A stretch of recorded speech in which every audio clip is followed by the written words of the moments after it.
மிக மிக புரட்சிகரமான முடிவுகள் இன்னும் சில ஆண்டுகளில் வரப்பட்டிருக்கின்றன என்ற முன்னோட்டத்தை மட்டும்தான் தொழில் துறை ஆணையராக தற்போது தர முடியும். நிச்சயமாக மிக முக்கியமான முடிவுகள் இந்த ஆண்டுகளில் வர AMS ரேட்டிங் ஃப்ளாரிடாவில் எப்படி செய்து கொண்டிருக்கிறார்கள்.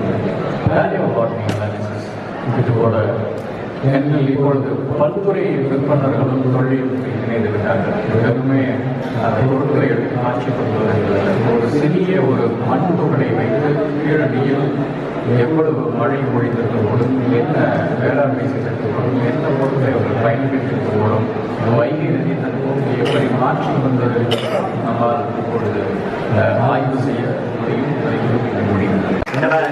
திட்டவட்டமா அதை நம்ம முடிவு பண்ண முடியாது. ஏன்னா 110 ஏக்கர் கொண்ட ஏக்கர் அந்த இடத்தை இந்திய தொல்பொருள் ஆய்வுத்துறையும் தமிழக தொல்லியல் ஆய்வுத்துறையும் சேர்ந்து கிட்டத்தட்ட ஒரு 2% இடம் தான் நாம் கொண்டிருக்கிறோம்.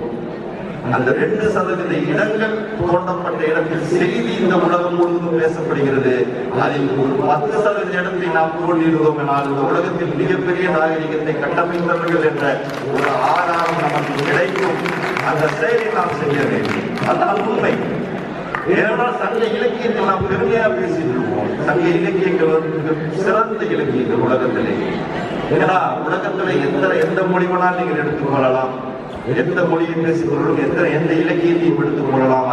அந்த இலக்கியங்கள் பெரும்பாலும் ஒரு சமய சார்புடைய இலக்கியங்களாகத்தான் இருக்கின்றன தவிர சங்க இலக்கியம் என்ற ஒரு இலக்கியம் தான் ஒரு சமுதாய இலக்கியமாக இருக்கிறது. சோசியல் லிட்ரேச்சர் சொல்லுவோம். மனிதனை பற்றி பேசுகிறது, மக்களை பற்றி பேசுகிறது, மக்களின் வாழ்க்கை முறையை பேசுகிறது, பண்பாட்டை பற்றி பேசுகிறது. ஆனால் அந்த இலக்கியத்தை இந்த உலகம் ஏற்றுக்கொள்வதற்கு தயாராக இல்லை. ஆனால் நாங்கள் சொல்கிறோம் அதற்கான ஆதாரங்கள் தொல்லியல் ரீதியாக கிடைக்கின்றன என்று சொல்கிறோம்.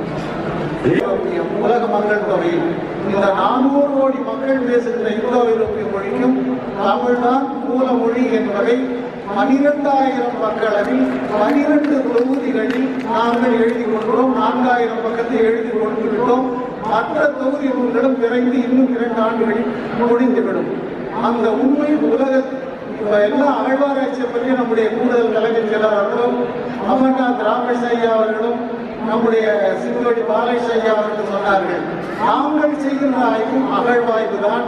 அதற்கு பெயர் வேர்ட் ஆர்கியாலஜி என்பது. அதாவது சொல் அகழ்வாய்வு தான் வேர் சொல் ஆய்வு. இந்த ஆர்கியாலஜி என்ற சொல்லே அரசன் என்ற தமிழில் இருந்துதான் உருவானது என்பதை நான் எழுதியிருக்கிறேன். அரசன் என்ற சொல் அர்ச்சன், அர்ச்சன் என்று கிரேக்கத்திலிருந்து தலைமையானவன், முதன்மையானவன் என்பது பொருள். ஒரு நாட்டினுடைய தலைவன் அரசன். ஒரு நாட்டினுடைய பழமையான வரலாற்றை எடுத்து கொடுக்கின்ற ஆய்வுதான் ஆர்கியாலஜி என்பது தொன்மையான ஆய்வு, தொல்லியல் ஆய்வு என்று சொல்கிறோம். அரசன் முதன்மையானவன், நாட்டின் தரவுகளை கொடுப்பது முதன்மையானது. இந்த அகழ்வாய்வாளர் அந்த ஆர்கியாலஜி என்பது ஆர்கியாலஜி என்றானது.